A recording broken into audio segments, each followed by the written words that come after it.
for whatever silly reason, I decided that the salt shaker should sit right in the center of the table.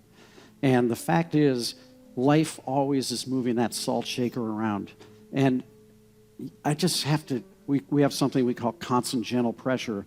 You just got to constantly push that salt shaker back to the center. You don't get angry at it. You don't get angry at life. You don't get angry at the people who moved it. You just push it right back. And I just don't think that there's a greater center of the table than culture, because it gets off and you're in trouble.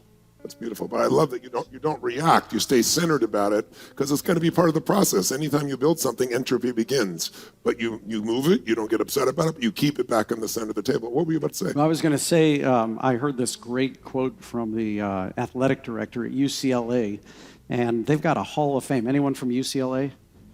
Of course you are. So you guys have an athletic Hall of Fame at UCLA because you've won more championships than any other university in every kind of sport. And someone asked the athletic director, so what do you attribute to? And guess what? He said culture. And he said, culture is just like a baby. You got to watch it 24/7. You got to change it. No, you got to feed it at least 7 times a day. And when it makes a mess, you better clean it up immediately. That's great. I thought that was awesome. Great. Let's have a hand for that. That's awesome. Really good. I was reading the book Culture Code. I think it's Daniel Coyle, if I remember right. And you were written up in there, and you talked about your vulnerability as one of the principles there, that you acknowledge when it's not working immediately, that it's no bullshit, it's truth, but you also don't tolerate it, keeping it that way. Tell us a little about your leadership philosophy. You kind of are by telling us about your culture, but what makes a great leader in any of your organizations, and how do you inspire those qualities or find those qualities? I think a great leader, first and foremost, has to express what success looks like. Where are we going, and what does success look like, and how are you supposed to behave while you're getting there, and consistently shine your light. I kind of look at it like the Statue of Liberty with the beacon. And anytime you do something really well according to what we agreed you're going to do, I'm going to shine the light on you. Anytime anything good happens for our company, I'm going to shine the light on you. Anytime you screw up, I need to shine it on both of us. And anytime I screw up, it's going to be squarely in my face. And I think leaders who do that make it safe to make mistakes. I will put up with any mistake that does not lack integrity, because I think that's where some of our greatest learning comes from. Great principle. But I also think that you got to use your leader fire in many ways. So one is a way to light the way for others. One is the way to shine the light on you. But another way to do it is you got to have fire in the belly. Do you guys think you understand that here? I think you understand what fire in the belly is like here. And sometimes leaders can, what you have right here is a bonfire, and that's where we all have something in common. You've got to look for those common celebrations. But sometimes there's even time for a campfire. And what a campfire is, there's only 4 or 5 of us. There's not 4,000 of us. A leader sometimes needs to take 3 or 4 people and have a campfire where you get a little bit more intimate. Yes. What the leader's doing at that point, though, is taking the fire out of your belly, trusting that by putting it here where we don't have a power differential, it can bring us all together. If you do that too often, though, other people on the team are going to get jealous that they were not invited with their marshmallows. And when you're sleeping in the tent, they could put out your fire. So you got to use that campfire. And of course, sometimes you use your fire to warm somebody who needs it. Yep.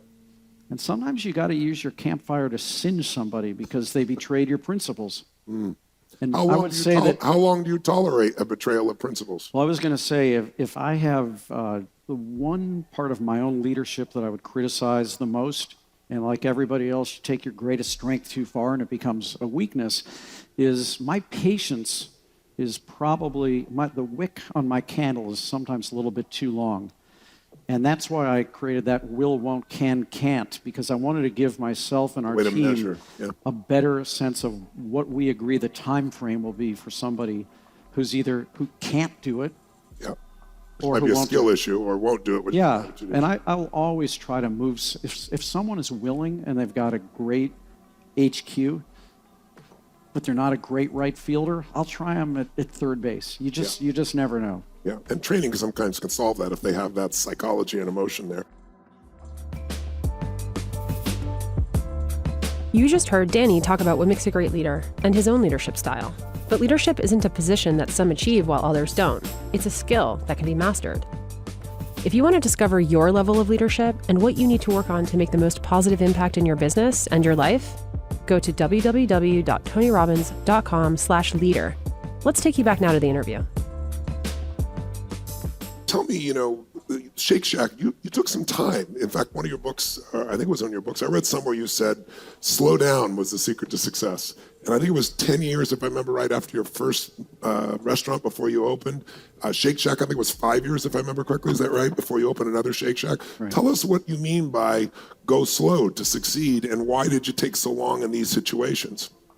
Well, there's really two reasons. I do believe that one of the things we're all confronting right now is that everything is moving so fast. We all multitask. We're all like going from app to app and phone call to phone call. That I think we've lost some of the art of growing where you're planted. And I think when you grow where you're planted, you get to set your roots. And when you set your roots, you get more nutrients. And I think the fruit tastes a whole lot better. Grapevines know that.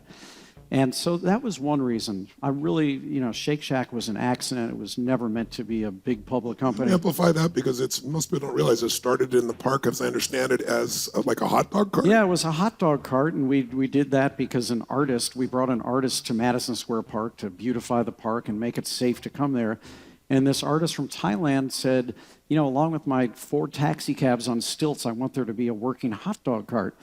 And we said, well, we'll be glad to do it. I wanted to test out the theory of hospitality. Was hospitality just for fancy restaurants, or could you do it with a hot dog cart? So we picked Chicago-style hot dogs because they've got 8 toppings. And I wanted to see if our team could say, oh, that's the guy that likes everything except neon relish. Nobody should like neon relish. That's the person who likes everything except pickles and mustard. And lo and behold, we'd have 100 people waiting in the line. Wow. And so we did it. 9/11 happened. The city was obviously depressed. And in 2002, the second summer, the art was gone, but the community said, please bring back the hot dog cart. They did the same thing in 2003. By 2004, we said, what about creating this as a permanent kiosk?